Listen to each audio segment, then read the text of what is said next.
നമ്മളുടെ ലക്ഷ്യങ്ങൾക്ക് നമ്മൾ കൂടുതൽ പ്രാധാന്യം നൽകിയാൽ ഏത് പരിമിതമായ സാഹചര്യങ്ങളിലൂടെയും നമുക്ക് നമ്മുടെ ലക്ഷ്യങ്ങൾ എത്തിച്ചേരാൻ പറ്റും. പരിമിതമായ സാഹചര്യങ്ങളിൽ നിന്ന് വരുന്ന കുട്ടിയാണ് ഇവൾ, അതുകൊണ്ട് അവളെ പ്രത്യേകം പരിഗണിക്കണം എന്നുള്ള സ്നേഹം പ്രകടിപ്പിച്ച ഒത്തിരി അധ്യാപകർ എൻ്റെ ജീവിതത്തിലുണ്ട്. അപ്പോൾ അവരോടൊക്കെയുള്ള ഒരു വലിയ സ്മരണ, അല്ലെ അവരോടൊക്കെയുള്ള ഒരു സ്നേഹം എപ്പോഴും ഈ അധ്യാപന മേഖലയോടും എനിക്ക് ഉണ്ടായിട്ടുണ്ട്. എൻ്റെ പേര് ആതിര. ഞാൻ ആലപ്പുഴ ജില്ലയിലെ അമ്പലപ്പുഴയിലാണ് എൻ്റെ വീട്. കഴിഞ്ഞ കോട്ടയം LPST എക്സാമിൽ 13ാം റാങ്ക് എനിക്ക് ലഭിച്ചിട്ടുണ്ട്. ഒരു അധ്യാപികയാകുക എന്നുള്ളത് എന്നെ സംബന്ധിച്ചിടത്തോളം എൻ്റെ ഒരു വലിയ ആഗ്രഹമായിരുന്നു.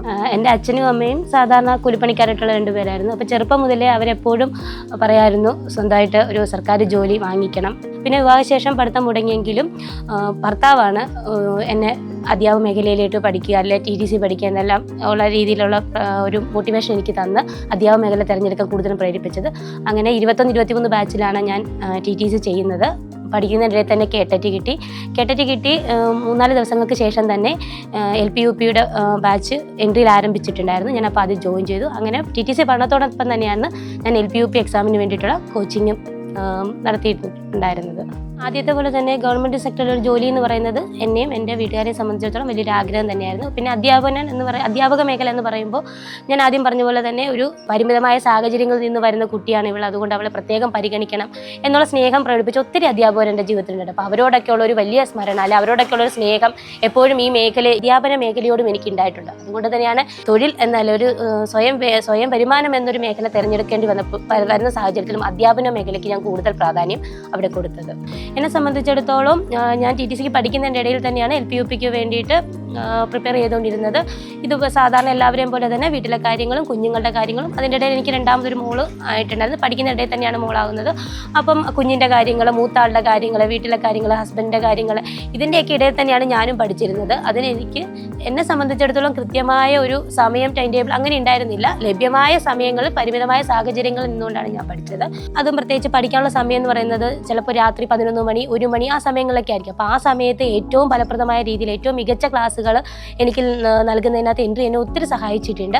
ഒപ്പം തന്നെ എൻ്റെ ഒരു സഹോദരൻ, ആൾക്കൊരു ആക്സിഡൻറ്റ്, അദ്ദേഹത്തിൻ്റെ മരണം, ഇതെല്ലാം ഈ സമയത്തായിരുന്നു. അപ്പോൾ ആ സമയത്തൊക്കെ മാനസികമായിട്ട് തളർന്ന സമയത്തും എൻട്രിയിൽ നിന്ന് തന്നിട്ട് മെൻറ്റേഴ്സിൻ്റെ കൂടുതലും അവർ പ്രോത്സാഹിപ്പിക്കുന്ന തരത്തിൽ അവരിൽ നിന്ന് വരുന്ന വാക്കുകൾ പലപ്പോഴും എനിക്ക് ഒത്തിരി പ്രചോദനം നൽകിയിട്ടുണ്ട്.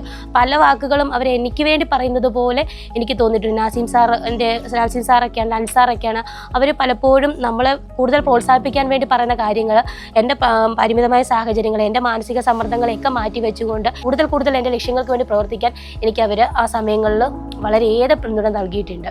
ഞാൻ എൻട്രി ഗോൾഡ് ബാച്ചിലർ സ്റ്റുഡൻ്റ് ആയിരുന്നു.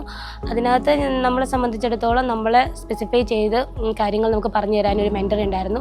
ആ മാഡത്തിൻ്റെ സപ്പോർട്ട് നമുക്ക് വളരെ വലുതായിട്ട് തോന്നിയിട്ടുണ്ട്. അതുപോലെ തന്നെ കൃത്യമായ ഒരു സ്റ്റഡി പ്ലാൻ ഉണ്ടായിരുന്നു. കൃത്യമായി സിലബസ് കവർ ചെയ്യാനും അതുപോലെ തന്നെ കഴിഞ്ഞ സിലബസുകളുടെ കൃത്യമായ പരീക്ഷകൾ നടത്തുന്നതിനും നമ്മളുടെ മാർക്കുകൾ കൃത്യമായി നമ്മളെ അറിയാനും നമ്മുടെ പഠനത്തിലുണ്ടായിരുന്ന നിലവാരത്തിലെ ഉയർച്ച താഴ്ചകളെക്കുറിച്ച് നമുക്ക് മനസ്സിലാക്കി തരാനെല്ലാം തന്നെ എൻട്രിയുടെ ഗോൾഡൻ ബാച്ച് എന്നെ ഒത്തിരി സഹായിച്ചിട്ടുണ്ട്. എല്ലാവരും പറയുന്ന പോലെ സമയക്കുറവ് അതൊന്നുമല്ല. നമ്മളുടെ ലക്ഷ്യങ്ങൾക്ക് നമ്മൾ കൂടുതൽ പ്രാധാന്യം നൽകിയാൽ ഏത് പരിമിതമായ സാഹചര്യങ്ങളിലൂടെയും നമുക്ക് നമ്മുടെ ലക്ഷ്യങ്ങൾ എത്തിച്ചേരാൻ പറ്റും. അതിനിപ്പോൾ എനിക്ക് സഹായമായത് എൻട്രിയാണ്. ഇതുപോലെ ഉള്ള ഓൺലൈൻ പ്ലാറ്റ്ഫോമുകൾ എപ്പോഴും നമുക്ക് നമ്മുടെ പരിമിതികളെ മറികടന്ന് മുന്നോട്ട് പോകാൻ നമ്മളെ സഹായിക്കുന്നതാണ്. നമ്മൾ പറയും നമുക്ക് മുന്നിൽ വരുന്ന പ്രതിസന്ധികൾ എന്ന് പറയുന്നത് എപ്പോഴും നമ്മുടെ വഴി അടപ്പിക്കുന്നതാണെന്ന് പറയും. പക്ഷേ അങ്ങനെയല്ല. ആ പ്രതിസന്ധികളെ തരണം ചെയ്ത് അതിനെ കടന്ന് നമ്മൾ മുന്നോട്ട് പോയാൽ മാത്രമേ ആ പ്രതിസന്ധികളെല്ലാം തന്നെ നമുക്കുള്ള മുന്നിലുള്ള വഴികളെ കൂടുതൽ പോകാൻ സാഹചര്യങ്ങൾ അനുകൂലമാക്കുന്ന രീതിയിൽ മാറ്റിയവയാണെന്ന് തിരിച്ചറിയാം. അപ്പോൾ പ്രതിസന്ധികളുടെ മുന്നിൽ തളരാതെ എപ്പോഴും അതിനെ മറികടന്ന് നോക്കുക. അപ്പോൾ ഉറപ്പായിട്ടും നിങ്ങളുടെ ലക്ഷ്യത്തിലേക്കുള്ള വഴി കൂടുതൽ ക്ലിയർ ആയും നിങ്ങൾക്ക് കിട്ടുന്നതായിരിക്കും. എൻട്രി പറയുന്ന പോലെ തന്നെ ഇത് ശരിക്കും പറഞ്ഞു കഴിഞ്ഞാൽ ഒരു ഓൺലൈൻ വിപ്ലവം തന്നെയാണ്. നമുക്ക് സമയക്കുറവ് അല്ലെങ്കിൽ സാഹചര്യം പോയി പഠിക്കാൻ പറ്റാത്ത സാഹചര്യം ഇതിനെല്ലാം മറികടന്നുകൊണ്ട് നമുക്ക് നമ്മുടെ വീട്ടിനുള്ളിൽ നമ്മുടെ പരിമിതമായ സാഹചര്യം നിന്ന് തന്നെ നമുക്ക് മികച്ച റാങ്കുകൾ നേടിയെടുക്കാം എന്നുള്ളത് എന്നെ പോലെയുള്ള ഓൺലൈനിൽ അഥവാ എൻട്രിയിൽ പഠിച്ച എല്ലാവരും തെളിയിച്ചിട്ടുള്ള കാര്യം തന്നെയാണ്. അതുകൊണ്ട് എല്ലാവർക്കും LP-UP റാങ്ക് ലിസ്റ്റ് ഉൾപ്പെടെ എല്ലാവർക്കും ജോലി പ്രവേശിക്കാൻ സാധിക്കട്ടെ എന്നും ഒപ്പം ഇതിനായി പ്രയത്നിക്കുന്ന എല്ലാവർക്കും വളരെ വേഗം തന്നെ നിങ്ങൾ ആഗ്രഹിക്കുന്ന പോലെ ഒരു ജോലി ലഭിക്കട്ടെ എന്നും ഞാൻ ആശംസിക്കുന്നു.